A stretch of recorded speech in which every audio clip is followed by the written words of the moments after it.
l'équipe, c'est Marvin pour la chaîne Big Smoke. Aujourd'hui, on se retrouve pour un test ou une review si vous préférez. Je sais pas, peut-être maintenant je vais appeler ça des reviews parce que test, pas vraiment des tests, plutôt des reviews. Donc aujourd'hui, on va parler d'une chicha qui n'est tout autre que la Piranha Uka. Alors, Piranha Uka qui est une marque allemande. Donc aujourd'hui, je vous présente une chicha allemande. Juste par rapport à la config du jour, je suis sur un colonial. Donc brood, foyer colonial avec grille coloniale, 4 black coco pour le charbon. Pour le tabac, on est sur du water fresh de chez Deschini, coupé avec un peu de menthe de chez Adalia. Et petit manche colonial, donc assez simple, tout simple que ça. Et donc pour la chicha, c'est la Piranha Uka mini, car elle existe une grande qui est vraiment beaucoup plus grande. Et du coup, ils viennent de la sortir en mini. Et elle est plutôt mignonne. Pour en revenir à la chicha, on va commencer par le bas, comme j'ai l'habitude de faire, donc par le vase. On a un premier bourrelet qui a son petit charme, et le deuxième bourrelet qui monte par rapport à la forme du vase. Moi j'aime beaucoup parce que ça va très bien par rapport à la forme de la chicha, c'est assez esthétique, ça se marie très bien. J'aime beaucoup déjà le vase. Il y a deux coloris, il y a le clear et le shiny. Actuellement j'ai le shiny, voilà. Shiny, si vous ne connaissez pas Shiny, ça brille, c'est un peu pétrolé, qui là pour le coup va très bien avec le set colonial qui lui aussi est pétrolé. C'est un petit plus, ça vous permet de pouvoir custom vos sessions, rendre vos chichas un peu plus esthétiques. On arrive du coup au plongeur. Le plongeur qui est composé de 3 parties. Vous avez une petite partie, une grande partie et le petit bouchon qui va vous permettre de régler votre tirage. Donc la petite partie, en fait, si vous voulez, c'est une rallonge. Vous n'êtes pas obligé de la mettre, moi je vous conseille de la mettre. Ça vous permet de pouvoir augmenter du coup votre niveau d'eau, avoir un plus petit réservoir de fumée, mais du coup par rapport à la forme du vase, c'est pas très pratique car vous pouvez avoir des remontées d'eau et c'est vraiment pas top. Dans une session, ça peut être assez relou et désagréable. Ensuite, vous avez du coup votre diffuseur où vous avez 4 étages. Vous avez la possibilité de mettre votre bouchon tout en haut, ce qui fait que vous avez un tirage très fluide. Vous descendez d'un cran, votre tirage sera un peu moins fluide. Encore d'un cran, tirage moyen, vous descendez encore, là tout est bouché, ça veut dire que vous avez un tirage lourd. Donc en fonction de votre réglage du bouchon, si vous voulez, vous allez avoir un tirage différent. C'est un peu comme sur les Brodator, qui est un modèle très connu. On monte encore d'un cran, on arrive au niveau de la bague qui est sur le vase, pas de la bague supérieure, on va dire la bague inférieure. Vous avez un système de filetage, donc votre colonne vient se visser. On en vient du coup au-dessus, à la bague supérieure qui vient se visser.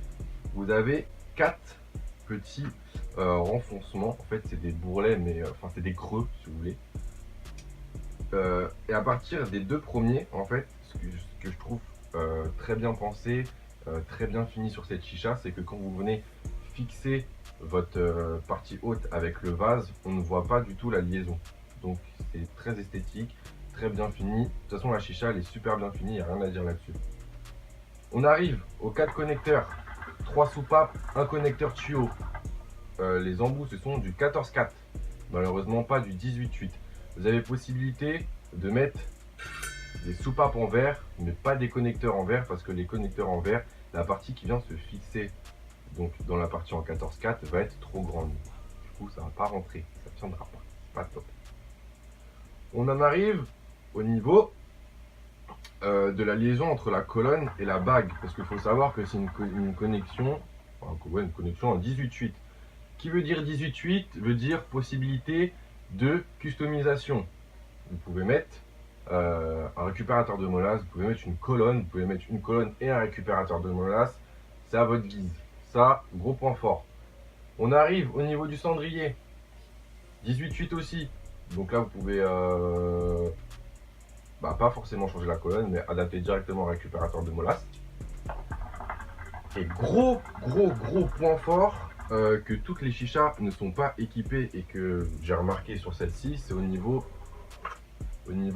de l'embout mâle pour venir mettre votre tête. En fait, ils ont fait un système de récupérateur de mollasse. Donc en fait, si vous avez un foyer où vous avez fait une prépa très juteuse et que votre glycérine coule le long du foyer, ça va venir directement se récupérer dans la petite partie dédiée pour. Donc en gros, vous n'aurez que ça à nettoyer et ça ne va pas venir salir votre assiette. C'est très bien pensé et c'est un petit plus.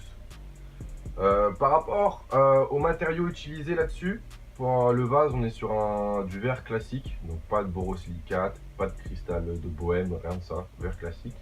Et pour l'alliage de la chicha, on est sur de l'inox V2A, donc c'est ce qui aujourd'hui se fait, j'ai envie de dire, de mieux et esthétiquement rend très bien aussi. Voilà là-dessus. Les petits endroits où c'est estampillé Piranha sur le cendrier, sur la bague. Et ce qui est aussi un petit plus, c'est que votre chicha va avoir un numéro de série noté directement sur la bague. C'est toujours un petit plus de savoir le numéro de sa chicha et de savoir se situer par rapport au nombre de chichas sorties. Nous on a la combi. Pour le prix, on est sur une chicha à 279 €. À savoir que la grande, je n'ai plus le prix en tête, je vous mettrai un petit écriteau avec le prix de la grande. Mais donc pour la petite, 279 €, c'est en termes de prix une chicha, je dirais de haut de gamme. Après, personnellement, par rapport aux sessions que j'ai fait dessus, je trouve que ça vaut le coup. Après, certes, c'est pas tout le monde qui peut s'offrir ça, mais en termes de qualité, en termes de finition, il n'y a vraiment rien à dire là-dessus. Aussi simple que ça. Je pense avoir fait le tour là-dessus. Je vous souhaite une très bonne session. Les potes, continuez de vous abonner, de liker les vidéos, de commenter. Ajoutez-moi sur Snap, toujours actif. Big Smoke Paris en petit. Si vous avez des questions à poser là-dessus, posez-les. Il y a aussi simple que ça, je vous répondrai là-bas directement. Sur ce, moi je vais continuer ma petite session. Je viens de remarquer que j'ai pas beaucoup fumé, hein, j'ai plus parlé que fumé. Mais ça permet d'avoir une vidéo plus condensée, alors que si je passe mon temps à fumer, bah, la vidéo dure plus longue et c'est pas tout le temps cool de regarder des vidéos de 30 minutes. Bref, sur ce, je vous laisse les potes, bonne session à vous.